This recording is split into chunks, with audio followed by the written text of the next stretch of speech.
Assalamualaikum warahmatullahi wabarakatuh. Alhamdulillahi rabbil alamin. Allahumma sholli wa sallim ala sayyidina Muhammadin.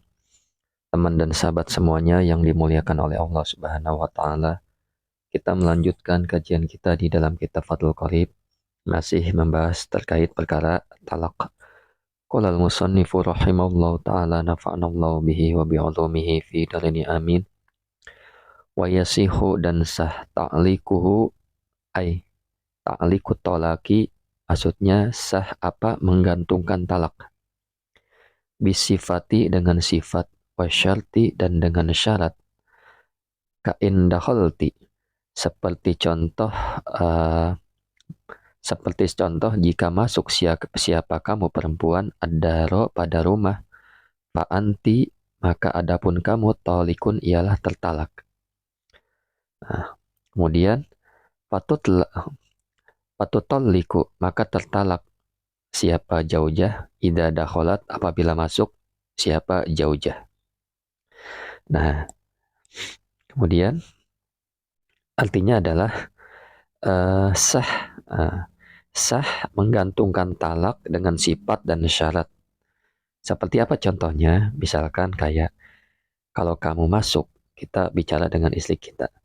Kalau kamu masuk ke dalam rumah ini, maka kamu tertalak.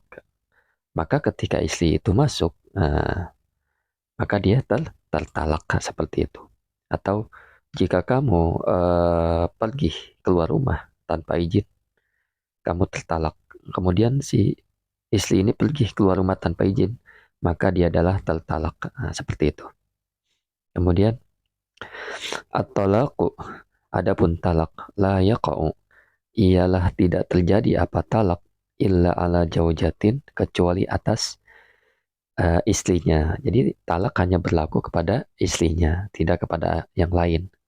Misalkan ada orang bukan istri kita ngomong talak ya tidak berlaku. Kemudian wahina izin, dan dikala itu layakau, tidak terjadi at-talaku apa talak qabla nikahi, sebelum nikah. Nah, sebelum nikah pun ya ketika bicara talak atau kita menalak perempuan yang belum kita nikahi, maka ya tidak terjadi. Fala yasihu, maka tidak sah talakul ajnabiyati, apa mentalak wanita lain, tanjizan, dengan talak langsung, maksudnya kakaulihi, dengan perkataannya siman, laha baginya ajnabiyah, tolak tuki, tolak tuki, mentalak siapa saya ki kepadamu. Nah, jadi tidak sah mentalak wanita lain, bukan istri ya, ajnabiyah artinya wanita lain, dengan bentuk talak secara langsung seperti ucapan seorang laki-laki pada wanita, aku mentalak kamu. Nah, nah ini kan ya nggak boleh, ya bukan nggak boleh, ya emang nggak sah, nggak bisa. Orang perempuan asing belum kita nikahi dan apalagi belum kenal, kita udah mentalak, ya talaknya nggak berlaku seperti itu. Kemudian wala ta'likon, dan tidak pula talak yang digantungkan, kakaulihi, seperti ucapannya siman, laha baginya ajnabiyah, inta jawwajtuka, jika mengawini siapa aku ki kepadamu, fa anti, maka adapun kamu tolikun ialah tertalak. Au inta jawwajtu, atau jika mengawini siapa aku fulanatan pada si fulan, fahiyah, maka adapun si fulan tolikun ialah tertalak. Nah, tidak juga menggantungkan seperti ucapannya seseorang kepada ajnabiyah atau kepada wanita asing, apabila mengawini siapa aku kepadamu, maka kamu tertalak. Nah, ini juga ya tidak bisa karena belum dinikahi, seperti itu. Allahumma sholli ala sayyidina Muhammad wa ala ali sayyidina Muhammad.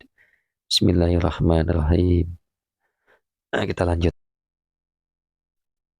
Wa arba'un, dan adapun 4 orang, la yaqa'u, yang ialah tidak terjadi tolakuhum, apa tolaknya mereka 4. Yang mana 4? Asobiyu, yaitu anak kecil, wal majnunu, dan orang gila, wafi maknahu, dan ialah termasuk maknanya orang gila. Nah, al mugma alaihi, Adapun orang yang ayan. Nah, ada 4 golongan orang yang talaknya tidak akan terjadi. Yang pertama adalah anak kecil, sobi. Orang anak kecil menalak seseorang, maka talaknya tidak sah, tidak dapat. Wal majnun orang gila, nggak bisa juga. Atau orang ayan, nggak bisa juga. Kemudian wana imu dan orang yang sedang tidur, yang lagi tidur. Kemudian wal mukrohu dan orang yang dipaksa. Nah, yang dipaksa juga tidak jatuh talaknya. Maksudnya ai bigoiri hakin, talak yang dengan tanpa hak. Nah, nanti kita contohkan. Kemudian fa'ingkana, dan jika ada apa ikroh atau paksaan bihakin dengan hak wakoa, maka terjadi apa talak, seperti itu. Jadi ada 4 orang yang talaknya tidak akan terjadi: anak kecil, orang gila, orang ayan, dan orang tidur, dan orang yang dipaksa. Namun dipaksa ini dengan tanpa hak. Tapi kalau tanpa hak, talaknya terjadi. Seperti apa contohnya? Kita contohkan.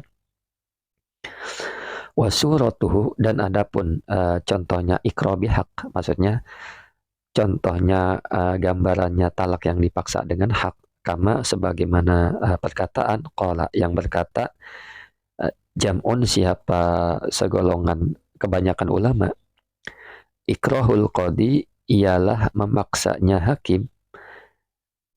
Jadi ini ikrohul qadi ialah khobar.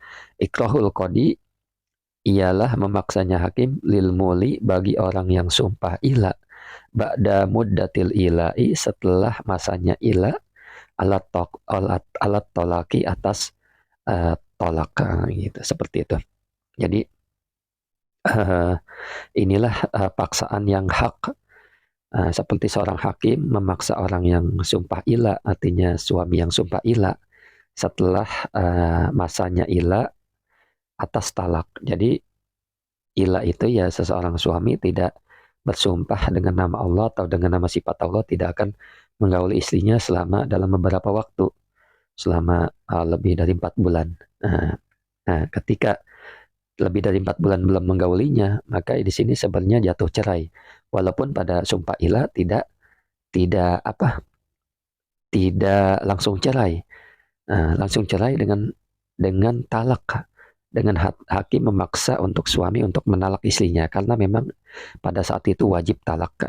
Talak adalah wajib. Nah, itu saja yang disampaikan. Assalamualaikum warahmatullahi wabarakatuh.